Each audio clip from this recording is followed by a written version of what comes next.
뉴욕 증시가 경제지표 부진에도 오름세를 이어가며 닷새 연속으로 상승 랠리를 펼쳤습니다. 유로존 산업 생산이 최근 4개월 만에 처음으로 감소세로 전환된 가운데 브라질의 민간 경제활동이 최근 4년 5개월 만에 가장 부진했습니다. 또 미국 소비자 신뢰 지수가 2달째 조정세를 보이고 생산자 물가가 상승한 것도 시장 심리에 부담이 됐습니다. 반면 JP모건과 웰스파고의 2분기 실적이 이익과 매출 모두 시장 기대를 웃도는 양호한 모습을 보인 것이 지수를 끌어올렸습니다. 다우지수는 0.02% 오르며 하루 만에 사상 최고치를 경신했고 S&P 500 지수와 나스닥 지수도 각각 0.61%, 0.31% 상승했습니다. 유럽 증시는 혼조세를 나타냈습니다. 한동안 강세 행진에 따른 피로감에 경제지표 부진 소식이 맞물려 투자 심리가 위축됐습니다. 유로존 산업 생산이 최근 4개월 만에 처음으로 감소세로 전환된 가운데 브라질의 민간 경제활동이 최근 4년 5개월 만에 가장 부진했습니다. 또 미국의 경제지표가 악화되면서 차익 실현 매물이 쏟아졌습니다. 영국과 독일은 각각 0.02%, 0.66% 상승한 반면 프랑스는 0.36% 하락했습니다. 미국 최대 투자은행인 JP모건 체이스의 2분기 실적이 기대치를 상회했습니다. JP모건은 지난 2분기 순이익은 65억 달러, 주당 1달러 60센트를 기록했습니다. 이는 전년 동기 49억 6천만 달러, 주당 1달러 21센트에 비해 31%나 늘어난 수치입니다. 같은 기간 매출은 259억 6천만 달러를 기록했습니다. 실적 호재의 원인은 주식과 채권 시장 강세가 이어지면서 트레이딩 수익이 늘어났기 때문입니다. 아울러 웰스파고의 2분기 주당 순이익도 98센트를 기록하며 시장 전망치였던 93센트를 웃돌았습니다. 같은 기간 2분기 매출은 214억 달러로 역시 전문가들이 예상한 211억 6천만 달러를 상회했습니다. 미국의 7월 소비자 신뢰지수 예비치가 83.9를 기록했다고 발표됐습니다. 이는 앞선 6월 확정치인 84.1은 물론이고 시장 전망치인 85.0을 모두 밑돈 수치입니다. 세부 항목별로는 현재 경기 여건에 대한 지수가 99.7을 기록해 전월과 시장 전망치를 모두 상회하며 6년 만에 가장 높은 수준을 보였습니다. 그러나 소비자 경기 기대 지수는 77.8에서 73.8로 낮아져 지난 4월 이후 가장 낮은 수준을 보였습니다. 반면 6월 생산자 물가는 전월 대비 0.8% 상승했습니다. 이는 시장 전망치를 웃돈 것은 물론 지난해 9월 이후 9개월 만에 최대 상승률입니다. 최근 글로벌 증시의 반등을 이끈 버냉키 효과는 이날 다소 약해졌습니다. 버냉키 회장은 최근 양적 완화 지속 가능성을 내비쳐 매수세를 자극했지만 9월 양적 완화 축소 우려가 다시 불거졌습니다. 플로설은 연준이 오는 9월 양적 완화 축소에 나서 연말에는 아예 중단해야 한다고 주장했습니다. 이에 반해 제임스 블러드 세인트루이스 연은 총재는 블룸버그 TV와의 인터뷰에서 인플레이션이 하락하는 상황에서 통화 부양 기조를 약화시키는 것은 적절하지 않다며 인플레이션이 더 이상 둔화되지 않을 것이라는 점이 확인될 때까지 양적 완화를 지속해야 한다고 말했습니다. 국제신용평가기관인 피치사가 프랑스의 AAA 최고 국가신용등급을 박탈했습니다. 피치는 프랑스의 국가신용등급을 종전 AA에서 AA+로 한 단계 하향 조정했습니다. 다만 전망 등급은 안정적으로 유지하며 추가 강등 가능성은 차단했습니다. 이로써 프랑스는 앞서 무디스와 S&P에 이어 피치까지 가세하며 3대 신용평가기관으로부터 모두 최고 신용등급 자격을 잃게 됐습니다. 피치는 프랑스에 대한 평정보고서에서 프랑스의 정부 부채와 재정 리스크가 지속적인 하방 리스크가 되고 있는 가운데 경제성장 전망이 불확실하고 유로존 위기가 지속되고 있다는 점을 반영해야 한다고 설명했습니다.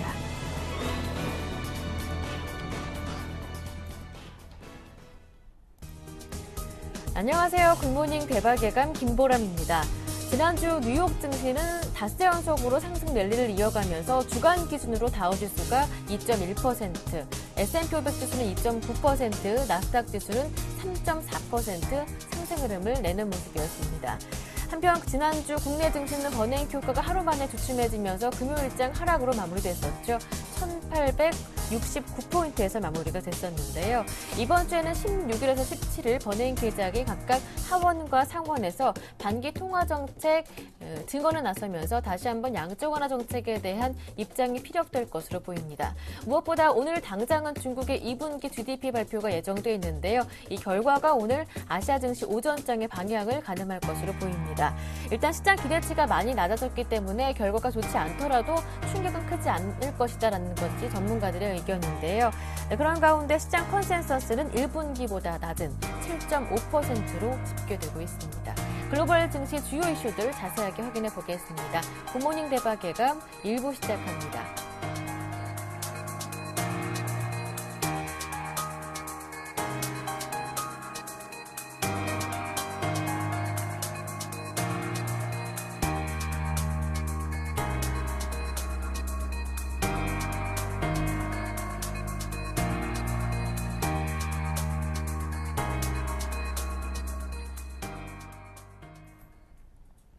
글로벌 증시 마감 소식 자세하게 들어보겠습니다. KTB투자증권 금융PB영업부의 이성웅 대리와 함께합니다. 안녕하세요. 네, 안녕하십니까. 지난주 금요일장 뉴욕 증시가 장중에 등락을 반복하다가 결국에는 닷새 연속 상승 흐름 이어가는 모습이었습니다. 자세한 내용 들어볼게요. 네, 우선 뉴욕 증시 같은 경우에는 계속적인 상승세를 좀 보여주고 있습니다. 우선 다우존스 지수 같은 경우에는 이틀째 지금 사상 최고치를 좀 경신하는 모습 보여주었다 이렇게 좀 정리할 수 있겠고요. 다우 지수는 전날보다 3.38포인트 상승하면서 0.02% 15,464.30으로 거래를 마쳤습니다. S&P 500 지수 같은 경우에는 5.17포인트 오른 1,680.19포인트로 거래를 마쳤고요. 나스닥 지수 같은 경우에도 21.78포인트 0.61% 상승하면서 3,600.08로 장을 마쳤습니다. 나스닥 지수 같은 경우에도 12년 역시 9개월의 최고치 행진을 계속적으로 지금 이어가는 모습 좀 보여주고 있고요. 지난 금요일날 증시를 좀 본다고 한다면 역시 상승세로 마감했던 부분이 우선은 눈에 띈다라고 좀 볼 수 있겠고, 그리고 우선 이번에 좀 런던 헤드에서 좀 우리나라와 마찬가지로 비행기 사고가 좀 있었는데 보잉 787기의 화재 소식이 좀 나와주면서 오히려 상승폭이 더 커질 수 있는 상황을 이러한 부분에 있어서 좀 상승폭을 좀 제한했다라고 좀 볼 수 있겠습니다. 우선 전체적으로 봤을 때도 지표 같은 경우는 약간 혼조세를 좀 보였더라고 볼 수 있겠고, 나머지 어닝 시즌에 맞춰서 다른 금융업종이나 다른 일반 어닝 시즌 발표 기대감이 좀 살아있는 그러한 지난주 금요일 장이지 않았나 생각이 듭니다. 네, 미국의 6월 소비자 심리지수, 생산자 물가지수도 공개가 됐는데 결과는 엇갈렸다고요? 네, 우선은 미국의 6월 소비심리 평가 지수 같은 경우에 83.9로 전월의 84.1보다 0.2포인트 좀 하락했습니다. 예상치가 84.7이었는데 84.7보다는 한 0.6 정도 못 미친 상황이라고 좀 볼 수 있겠습니다. 우선은 지수 지난 5월에 이어서 지금 2달 연속 좀 하락세를 지금 이어가고 있다라고 좀 볼 수 있겠고요. 세부적으로 좀 본다고 한다면 우선은 경기 여건을 반영하는 지수가 93.8에서 99.7로 오르면서 6년 만에 최고치를 좀 기록했고, 6개월 후에 경기 전망을 나타낸 지수 같은 경우에는 77.8에서 73.8로 4.4포인트나 좀 떨어졌다고 볼 수 있겠습니다.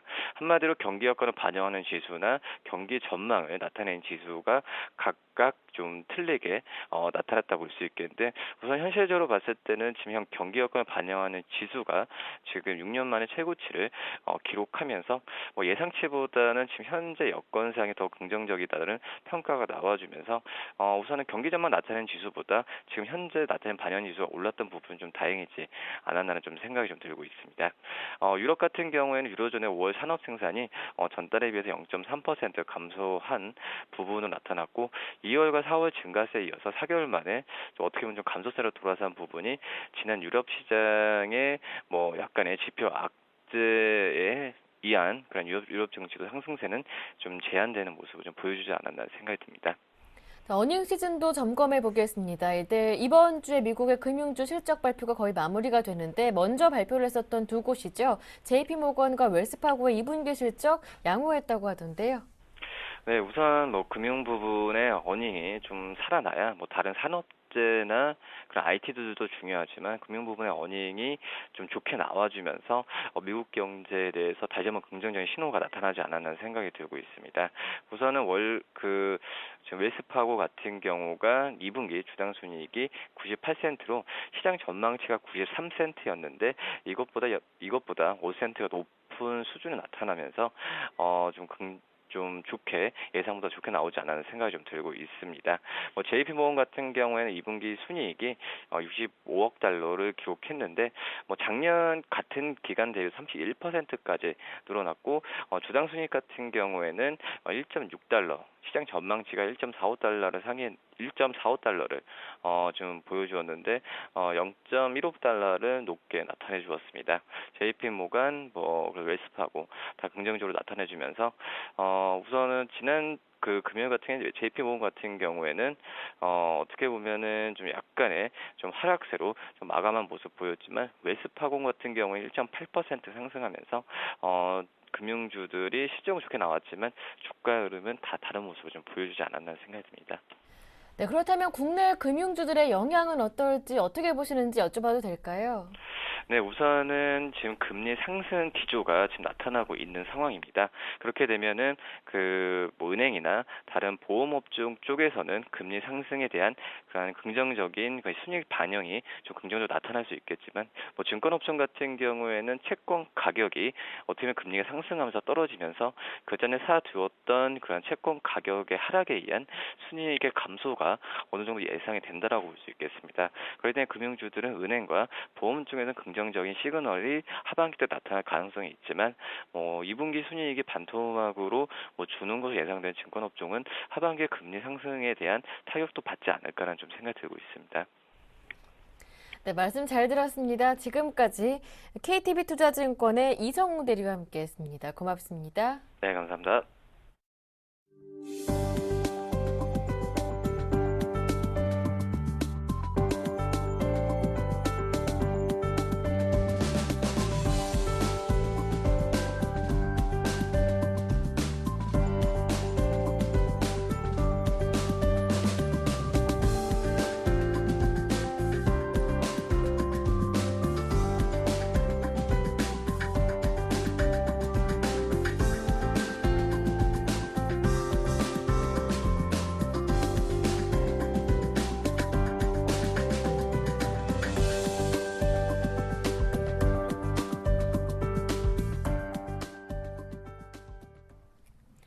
글로벌 증시 주요 이슈 자세하게 확인해 보겠습니다. 레이크쇼어 인베스터스의 이현민 이사님과 함께합니다. 안녕하세요. 안녕하십니까. 중국의 경착륙 우려가 커지면서 원자재 수출국들의 신음도 깊어지는 양상이라고 하던데요. 그렇습니다. 원자재 수출 국가들이 올해 주가도 안 좋고요. 기업들의 실적이라든지 이런 부분도 계속적으로 어려운 부분이 나오고 있습니다. 가장 중요한 특징들은 이제 중국의 경기 둔화와 관련된 수요 모멘텀이 크게 떨어진 부분도 있겠고요. 또한 투기적인 수요가 상당 부분 퇴장되면서 외환시장이라든지 증시로 환류된 이런 자금의 흐름도 원인의 하나로 볼 수가 있겠습니다. 여기 이제 포함되는 국가들은 호주와 브라질, 러시아, 남아공 이 정도를 들 수가 있겠는데요. 특히 호주 같은 경우에는 올해 초만 해도 우리나라 한국은행보다 기준금리가 높았었지만 경기가 부진하면서 기준금리를 대거 내리면서 경기 부양을 도모하고자 안간힘을 쓰는 그런 모습이 나오고 있습니다. 호주는 철광석과 석탄을 주요 수출 시장으로 이제 중국을 타겟으로 하고 있고요. 브라질은 원당이나 밀의 수출이 많은 부분입니다. 러시아는 원유나 천연가스 이런 쪽에 수출 비중이 많은데요. 다만 원유 가격은 그나마 다른 올해 원자재 가격 변동 수치에서는 상당 부분 선전하고 있다는 점을 들 수가 있겠습니다. 특히 호주를 좀 초점을 맞춰서 말씀을 드리자면 호주의 6월 실업률은 현재 5.7%, 올해 1분기 경제 성장률은 연율로 2.5% 수준을 가져가고 있습니다. 지난해 경제 성장률이 3.6%였으니까요. 현재 1% 이상 지난해보다 경기가 활성화되지 못하고 있다고 볼 수가 있겠습니다. 또한 지난해 1,500억 달러 규모의 광산 에너지 프로젝트가 무산되면서 계속적으로 현재 어려움을 가져가고 있는 상태입니다. 이번에 그 당내 경선에서 전 총리였던 케빈 러드 총리가 승리한 것도 줄리아 길라드 총리가 떨어지는 경기 회복에 그 특별한 그 솔루션을 내놓지 못하자 이런 부분에서 패배한 것으로 볼 수가 있겠습니다. 따라서 케빈 러드 현재 호주 총리는 이렇게 원자재에 경도된 경제 체질을 바꾸겠다라고 일성을 내고 있는데요. 이것이 얼마만큼 성과를 거둘 수 있을지 상당히 궁금하다고 보겠습니다. 네, 올해 미국의 출구 전략 우려에 중국의 경착륙 우려까지 겹치면서 원자재 시장 가격은 유가 빼고는 대부분 하락세를 이어갔었죠. 그렇습니다. 유가는 그나마 두 자릿수 이상의 상승률을 구가하고 있는데요. 네. 나머지 다른 원자재는 계속적으로 현재 떨어지고 있는 상태입니다. 원자재뿐만 아니라 농작물의 그 주요 농산물들도 별반 가격이 좋지 않은 그런 흐름이라고 볼 수가 있겠고요. 가격과 수요면, 그 다음에 향후 시장 전망이 모두 부진하고 있고 특히 중국을 비롯한 글로벌 경기 침체로 인한 투기적 수요가 퇴장한 것도 이런 부분의 큰 원인이라고 볼 수가 있겠습니다. 올해 금 가격은 지난해 말 온수당 1,675달러 35센트에서 지난 주말 가격은 1,227달러 60센트로 올해 하락률은 27% 가까이 현재 떨어지고 있는 상태고요. 소시에테 제너럴은 내년도 금 가격 전망을 1,150달러로 현재 제시를 하고 있습니다. 수요 측면에서는 다소 현재 부진하다라고 볼 수가 있겠고요. 올해 구리 가격도 연초 대비 16.4%나 떨어졌고 알루미늄 가격도 15.2%나 떨어졌습니다. 니켈도 22%, 아연도 11%, 좋지 않은 수준이 계속적으로 나오고 있는데요. 지난주에 저희가 어닝 시즌으로 알코아를 첫 포문을 말씀을 드렸습니다. 알코아가 그나마 이렇게 알루미늄 가격이 떨어지는데도 선전하는 것은 자동차의 경량화를 통한 미국의 자동차 수요가 견조하다는 측면을 좀 들 수가 있겠고 고부가가치 연구 개발에 차별화를 성과를 내고 있다는 점을 들 수가 있겠습니다. 그렇지만 원유 가격은 서부 텍사스산 원유 가격 기준으로 지난 주말 가격은 105달러 98센트, 지난해 말 가격은 91달러 82센트였습니다. 올해 15.38%를 올리면서 원유 가격만 현재 고공행진을 가져가고 있다라고 볼 수가 있겠습니다. 네. 이제 오늘이죠. 이 중국의 2분기 GDP 결과도 발표되게 되는데 이를 앞두고 중국 내부에서도 올해 경제 성장률 목표치를 제시하지 못하는 등 혼선이 계속 빚어지고 있는데요. 그렇습니다. 그 전미 경제 전략 대화, 중국과 미국이 이제 매년 여는 그런 대회인데요.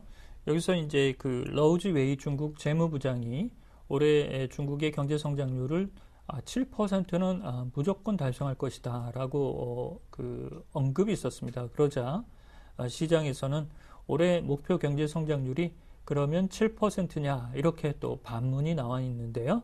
그러자 신화통신이 부랴부랴 7.5%를 달성할 수 있을 것이다.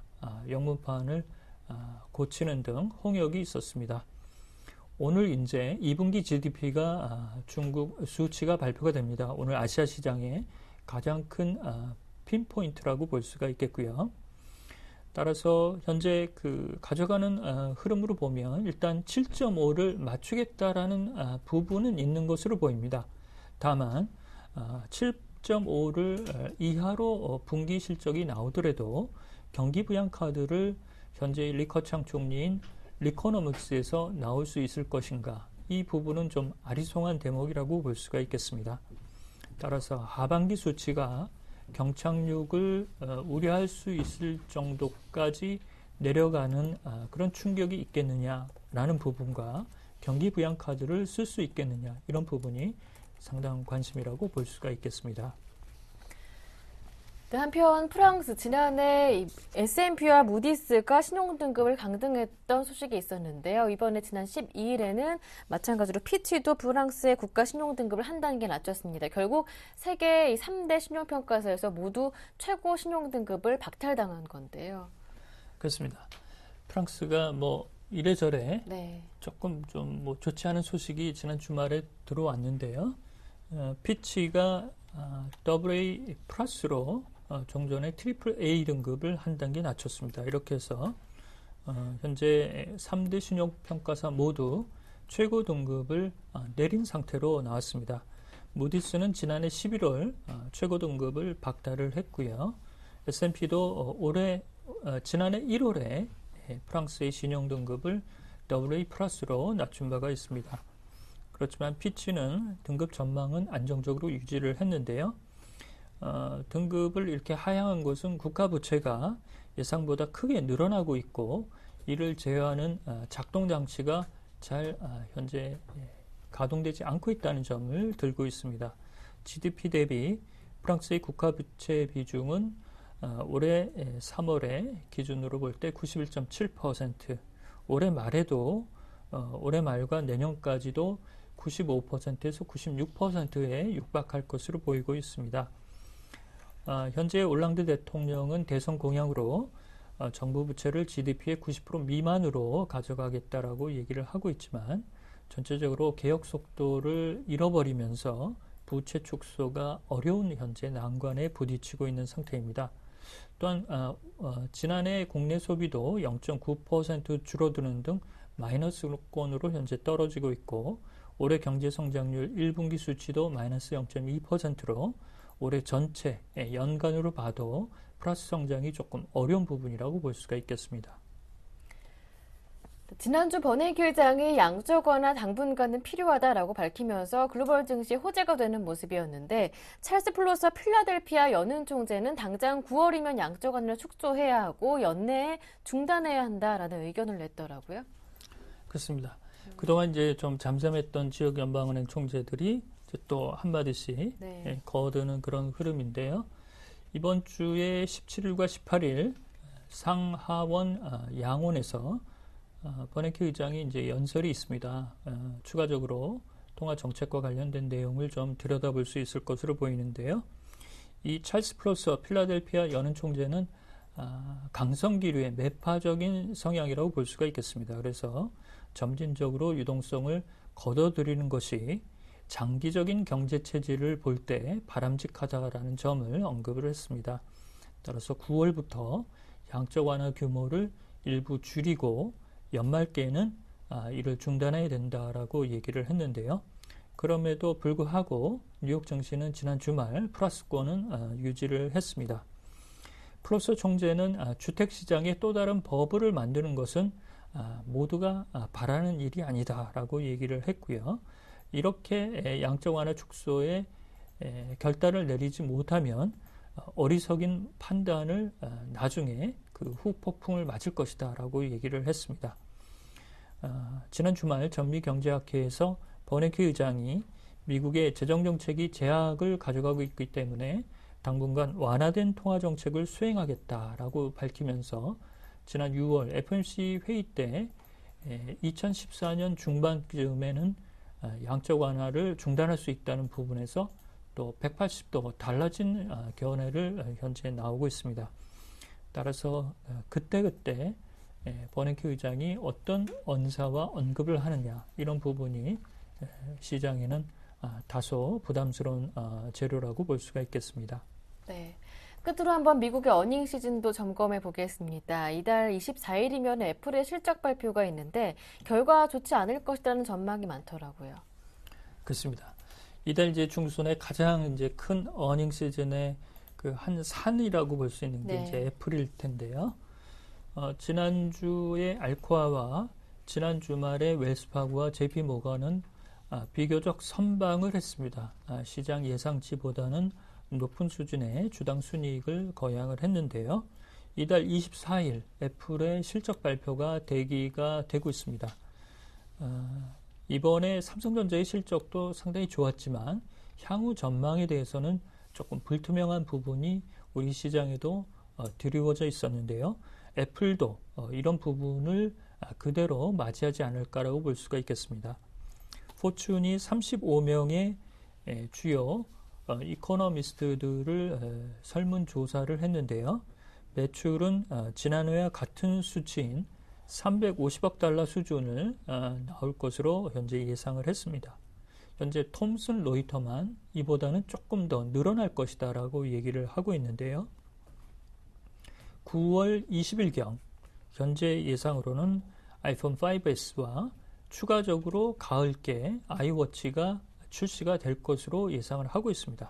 그렇지만 글로벌 경제가 다소 이제 그 부담스러워하는 부침 양상이 나타나면서 그동안 하이엔드 시장에 그 휴대전화 기기들이 스마트폰 기기들이 포화 상태를 가져가고 있다는 점, 이런 점이 아이폰의 신장세가 조금 꺾이는 부분이 아니니까라는 우려가 현재 애널리스트의 의견이라고 볼 수가 있겠습니다. 최근 주가는 426달러 50센트 수준에서 횡보세를 가져가고 있는데요.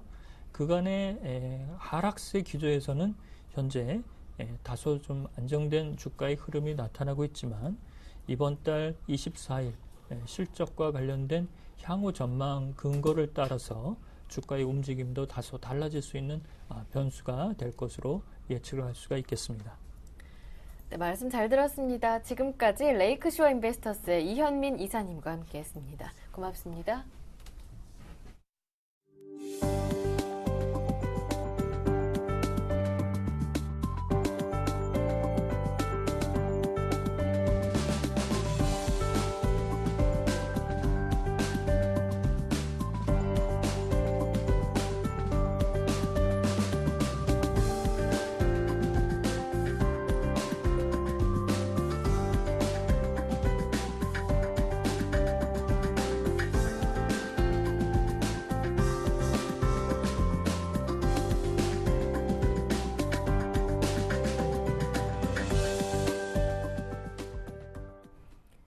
오늘장 전략시간 이어가겠습니다. 유스탁의 유창희 대표님과 함께합니다. 안녕하세요. 안녕하십니까.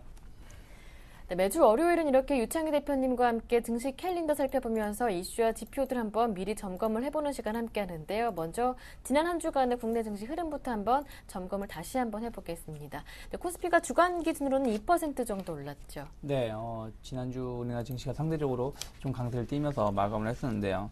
일단 무엇보다 이제 버냉키 효과가 있었다고 생각을 하고 있고, 또 중국 증시의 영향에 대한 기대감이 같이 작용을 하면서 강세를 띄었었는데, 일단 만기일에 많이 올랐죠. 그래서 지난주 만기일 자체 거의 올해 들어서 처음인 것 같아요. 거의 3% 가까운 급등세를 띄워주면서 주간 상승률로는 한 2% 정도 상승을 마감했고, 그때 이제 제 지난주 화요일에 이제 만기 결제 지수 말씀드린 대로 콜 쪽으로 긍정적으로 좀 방향으로 마감했던 부분들 좀 체크해 보셨으면 좋겠고요.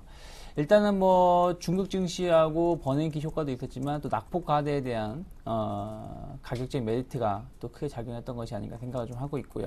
그 다음에 이제 외국인 현선물 수급이 상당히 많이 개선이 됐다는 부분들, 특히 이제 선물 쪽에서 지난 목요일에 거의 장중에는 한 8,000계약이 넘는 매수가 들어왔었고, 그 유가증권 시장에서도 목요일, 금요일 모두 매수로 마감했다는 부분들, 특히 이제 금요일에는 장중에는 마이너스였는데 장 막판에 대거 프로그램 매수가 유입이 되면서 수급 개선에 대한 기대감이 좀 더 높아지고 있는 것이 아닌가라는 생각을 좀 하고 있고요.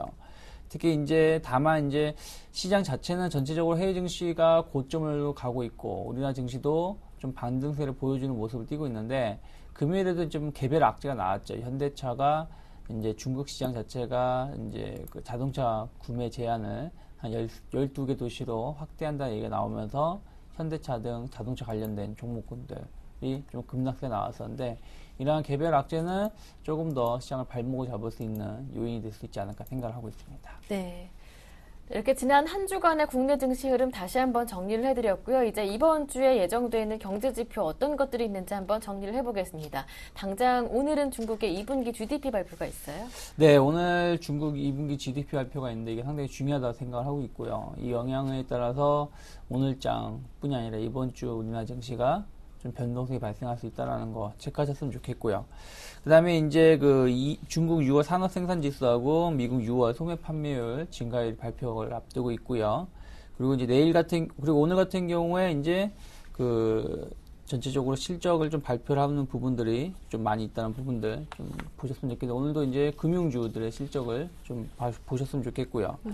7월 16일 내일 같은 경우는 미국 같은 경우 6월 소비자 물가지수 상승률하고 미국 6월 산업생산 증가율, 그리고 미국 7월 NAHB 주택시장지수가 발표를 앞두고 있고, 유로존 6월 소비자 물가지수하고 유로존 5월 무역수지가 발표를 앞두고 있는데, 내일 같은 거 체크해야 될 부분들은 미국의 6월 소비자 물가지수하고 산업생산지수, 그리고 내일 골드만삭스가 실적을 발표를 앞두고 있는데, 골드만삭스의 실적이 얼마나 좀 잘 나올 수 있는지 여부를 좀 체크를 하셨으면 좋겠고요. 수요일에는 이제 미국 MBA 모기지 신청 지수 증가율하고 미국 6월 주택 착공 건수가 발표를 앞두고 있고, 한국 같은 경우는 6월 생산자 물가 지수하고 유로존 5월 건설 생산이 발표를 앞두고 있는데, 일단 뭐 주택 관련된 지표를 좀 보셔야 되겠죠. 그래서 미국 모기지 신청자 수 증가율하고 6월 주택 착공 건수를 좀 보셨으면 좋겠고, 7월 17일 수요일에는 역시 또 이제 BOA 뱅크 오브 아메리카의 실적을 좀 발표를 앞두고 있고, 또 이날 IBM이 저녁에 실적을 발표를 하고, 그리고 장 마감 후에 인텔의 실적 발표를 앞두고 있는데, 특히 인텔의 실적에 따라서 스마트폰 관련된 기업분들의 실적도 좀 연동해서 움직일 수 있다는 부분들, 특히 인텔이 뭐 요즘에 컴퓨터보다도 스마트폰 관련해서 매출의 영향을 많이 받기 때문에 그런 걸 좀 보면서 좀 보셨으면 좋겠고요. 7월 18일에는 이제 미국 주간 신규 실업수당 청구 건수하고 미국 필라델피아 제조업 지수, 그리고 6월 경기 선행 지수 상승률하고 유로존 5월 경상 수지를 발표를 앞두는데, 목요일 같은 경우는 일단은 신규 실업수당 청구 건수 좀 보셔야 될 것 같아요. 이러한 것이 실업률 동향을 좀 연결시킬 수 있기 때문에, 그리고 이제 필라델피아 제조업 지수하고 2월 경기 선행 지수를 좀 보셨으면 좋겠고, 7월 18일에는 역시 이제 JP 모건의 실적이 좀 발표를 앞두고 있고, 또 장 마감 후에 구글의 실적을 좀 발표가 앞두고 있습니다.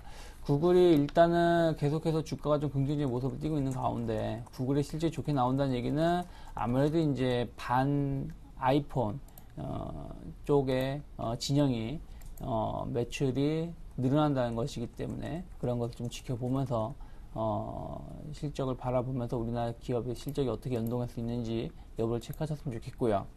금요일에는 딱히 뭐 경제지표 발표를 앞두고 있는 건 별로 없습니다. 뭐 일본 5월 선행지수가 발표를 앞두고 있는데, 금요일에 좀 보셔야 될 부분들은, 일단 미국 같은 실적은 제너럴 일렉트릭스의 실적을 좀 발표를 앞두고 있으니까 그거 좀 보셨으면 좋겠고, 그 다음에 G20 재무장관 중앙은행장의 회의를 앞두고 있어요. 그래서 이게 이제 20일까지 해서 회의를 진행을 하는데, 여기서 또 이제 뭐 일본 엔화에 관련해서, 혹은 버냉키의 출구 전략 관련해서 어떤 언급이 있을 수 있는지 여부를 좀 체크를 하시면서 한 주를 마감하시면 좋지 않을까 생각을 좀 하고 있습니다. 네.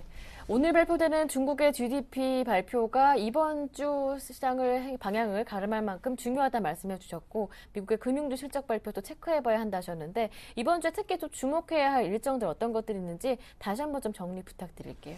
네, 뭐 이번 주 일정에서 좀 관심 있게 보셔야 할 부분들은 뭐 중국 GDP 경제 성장률하고, 그리고 이제 금융주들의 실적을 계속 많이 앞두고 있죠. 그러니까 지난주까지는 경제 지표에 대해서 조금 포커스를 맞춰줬다면, 이번 주부터는 금융주 실적을 좀 보시면서 대응하실 때, 주 초반에 금융주 실적을 많이 발표를 앞두고 있습니다. 뭐 JP 모건이라든지 모건 스탠리라든지, 그리고 골드만 삭스라든지 뱅크 오브 아메리카 등이 좀 실적을 좀 앞두고 있고요. 그 다음에 이제 주 중반이 넘어가면서 IT 쪽으로 해서 구글이라든지 IBM, 인텔, 또 마이크로소프트사 등의 실적을 좀 앞두고 있기 때문에 금융주에서 IT 쪽 첨단 IT 쪽으로 실적이 어떻게 좀 개선될 수 있는지 뭐 시장에서는 뭐 작년 대비 10% 정도 상승세를 전망하고 있는데 이러한 것이 부합할 수 있는지 여부를 좀 체크를 하시면서 대응하시면 좋지 않을까 생각을 하고 있습니다. 네, 다시 한번 주목해봐야 할 주요 일정들을 정리를 해주셨고요. 그렇다면 이번 주 어떻게 대응 전략을 세워볼까요? 이번 주 증시 전략 중에서 제일 중요한 건 오늘이죠. 중국 GDP 발표를 앞두고 있기 때문에 이것이 얼마나 좋게 나오는지 7% 이상에서 나오고 지난 전분기보다 더 좋게 나올 수 있는지 아니면 전분기보다 못하더라도 7%는 유지를 할 수 있는지 여부를 좀 보셨으면 좋겠고 그 다음에 이제 또 이제 수요일이죠. 수요일에 이제 미국 FOMC 베이지부 결과가 나오는데 여기에 대해서 또 이제 출구 전략에 대해서 어떻게 또 얘기가 오고 갔는지 여부를 좀 체크를 하신다라면은 시장의 방향성을 예측할 수 있겠는데 일단 이로 인해서 변동성 장세는 조금 더 이어질 수 있다는 거 좀 체크를 하셨으면 좋겠고요.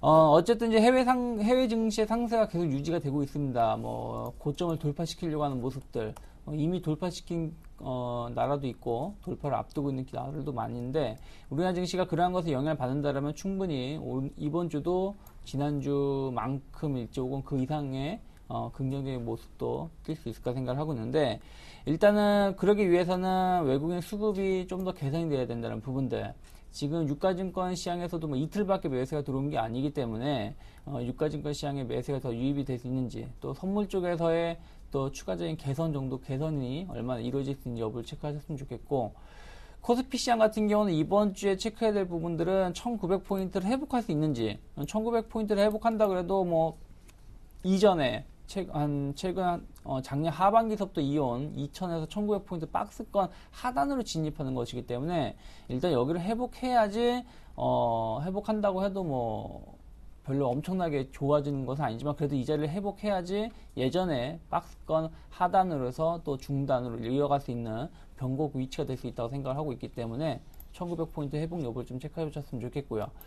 코스닥 같은 경우는 일단은 코스피보다는 조금 더 긍정적인 모습을 띄고 있는데 이번 주에는 540포인트를 얼마나 빨리 회복하면서 안착할 수 있는지 여부 540포인트가 이제 120일선이기 때문에 120선을 안착한다라면 다시 이제 중장기선이 회복될 수 있다는 얘기이기 때문에 코스닥 지수 540포인트 안착을 좀 지켜보셨으면 좋겠고 일단 지난주 후반에 이어서 기술주들 그러니까 경기 민감주들의 기술적 반등은 좀 더 이어질 수 있을까 생각을 하고 있어요. 하지만 결국은 실적의 모멘텀에 의해 가지고 실적이 호전되는 기업군들의 추가적인 상승을 좀 더 열어놓고 대응하셔야 되는데 경기 민감주들은 기술적 반등 그리고 실적 호전주들은 대부분의 종목군들이 고점을 강하게 돌파를 못 시켜놓고 고점을 돌파를 하려고 하는 모습만 지금 보여주겠다는 것이죠. 그렇다면 이들 종목군들이 이번 주에 고점을 돌파를 하면서 추세 상승을 좀 더 이어갈 수 있기 때문에 만약에 시장을 공략한다라면은 주초에 경기 민감주 그리고 주초 이후에는 실적 기대감 종목군들을 좀 지켜보면서 시장을 대응하신다라면은 한 주간 혹은 다음 주까지 해서 좋은 결과를 얻을 수 있지 않을까 생각을 하고 있습니다. 네. 말씀 잘 들었습니다. 지금까지 유스탁의 유창희 대표님과 함께했습니다. 고맙습니다. 네, 고맙습니다.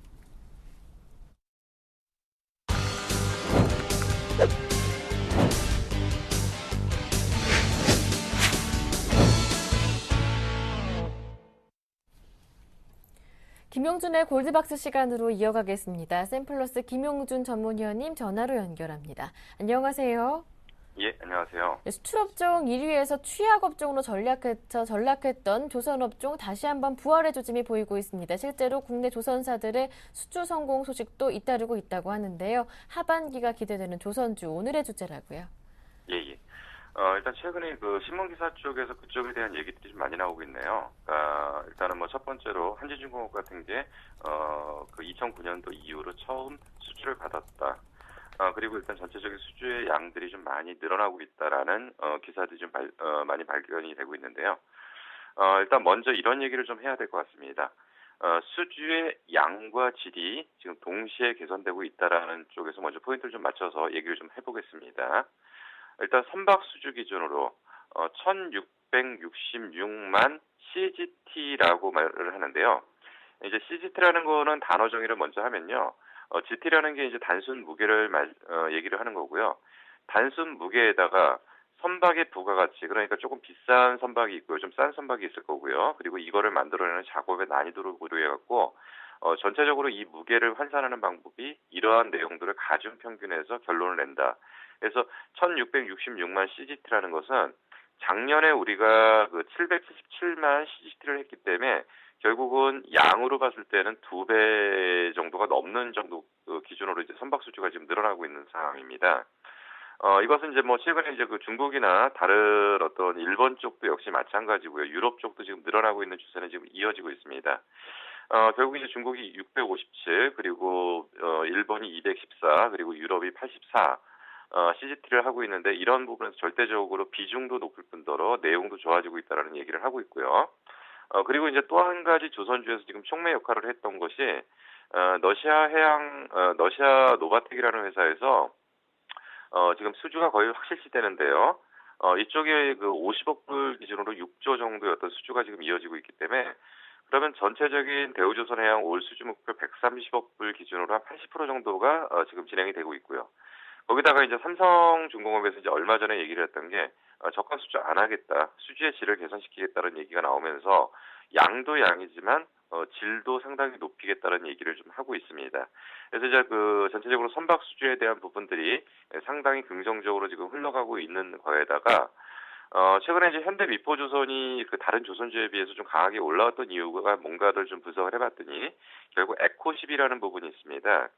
이제 에코10이라는 것은 이제 뒷부분에서 조금 좀 자세하게 설명을 해드리겠지만은 결국은 그 선박 쪽에서도 결국은 이산화탄소량을 규제를 하겠다는 얘기죠. 그 EDDI라는 선박 제조 연비지수라는 거를 가지고서 결국은 그 CO2 양을 규제하겠다는 얘기 때문에 이제 에코10이라는 어떤 새로운 어떤 선박이 이제 하나의 그 흐름이 좀 나타났는데, 에코10 기준으로 그 스콜피오 탱커스라는 회사에서 52척 발주를 했는데 이 중에 40척 이상이 이제 현대비포로 발주가 되면서 에코10이라는 것이 이제 그 시장의 어떤 중심 단어로 지금 올라오고 있는 상황입니다.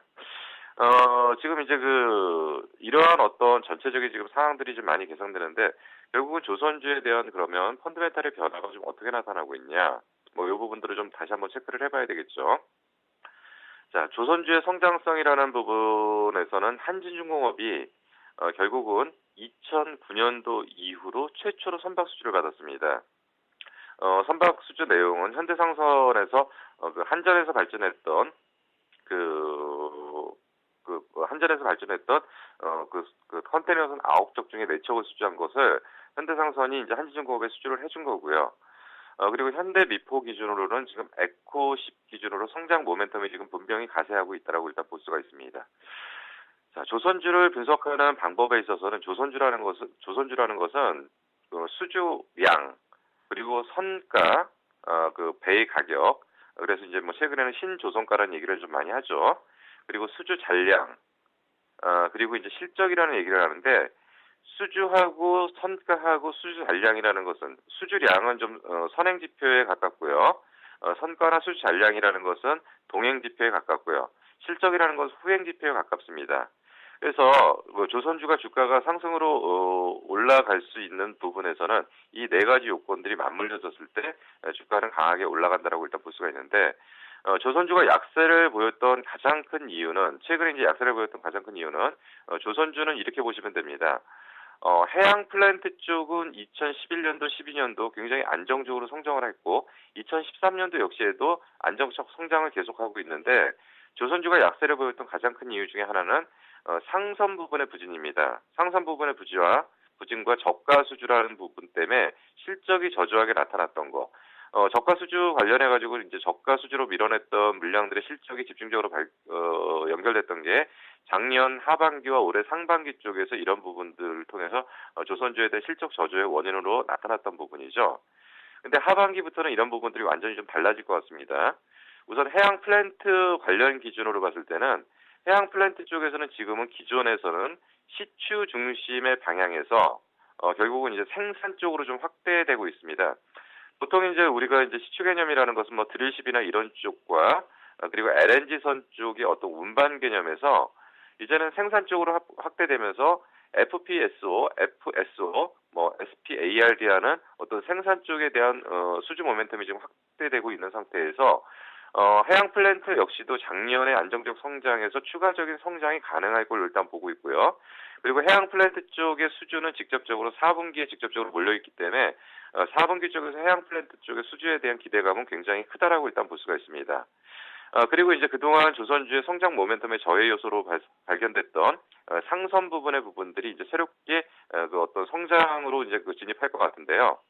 상선 부분에서 본격적 성장 모멘텀이 되는 것은 앞부분에 설명드린 것처럼 에코10 발주, 그러니까 CO2량 규제 때문에 오래된 선박을 끌고 다니는 것보다는 오히려 오래된 선박을 빨리 버리고 새로운 선박을 교체했을 때 오히려 원가가 덜 들어가는 구조가 되는 것들, 이것의 직접적인 그 규제가 되는 부분들이 EDDI라는 선박 제조 연비 지수 때문에 지금 이러한 현상들이 지금 나타나고 있다라고 보는 거고요.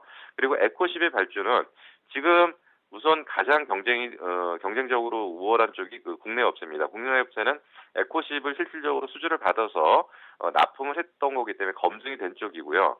그래서 이제 에코10 발주가 일단은 아까 말씀드린 것처럼 스콜피오 탱커스 쪽으로 우선 발주가 나왔는데 다른 쪽에서 인도를 받아서 운행을 했을 때는 경쟁사들이 그 경쟁적으로 에코10에 대한 발주를 늘려갈 가능성이 상당히 크다라는 쪽에서 향후 에코10 발주는 시장의 주목을 받을 가능성이 크다라고 설명을 드릴 수가 있습니다. 결론적으로 이제 그 조선주에 대한 얘기들을 한번 정리를 좀 해드리겠습니다. 일단 해양 플랜트 중심의 성장 지속은 올해도 계속된다. 해양 플랜트 같은 경우는 앞서서 설명드린 것처럼 2011년도, 12년도 기준으로 해양 플랜트 기준의 안정적 성장을 이끌어왔던 중요한 중심축에서요. 2013년도 기준으로는 아까 앞부분에 설명드린 것처럼 식추 중심에서 생산 중심으로 지금 확대되는 개념에서 지금 그 본격적으로 이제 수주가 예상이 되고요. 그리고 2012년도 하반기 이후에 그 해양 플랜트 관련한 투자 의사 결정 지연됐던 부분들이 하반기에 지금 집중적으로 몰려 있습니다. 그래서 하반기에 강력한 해양 플랜트 관련한 수주 모멘텀이 형성될 거고요. 3분기는 좀 잠깐 점체되지만 4분기에는 확대되는 개념으로 보셔야 될 것 같습니다.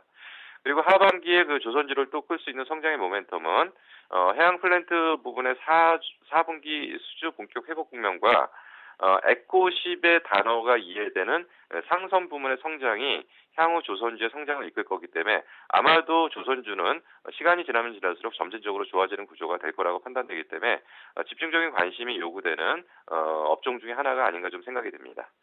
오늘 준비한 순서는 여기까지 진행을 하도록 하겠습니다. 지금까지 샘플러스 김용준 전문위원과 함께했고요. 굿모닝 대박예감 1부 준비한 내용은 여기에서 모두 마무리하겠습니다. 저는 잠시 뒤 2부로 돌아오겠습니다. 고맙습니다.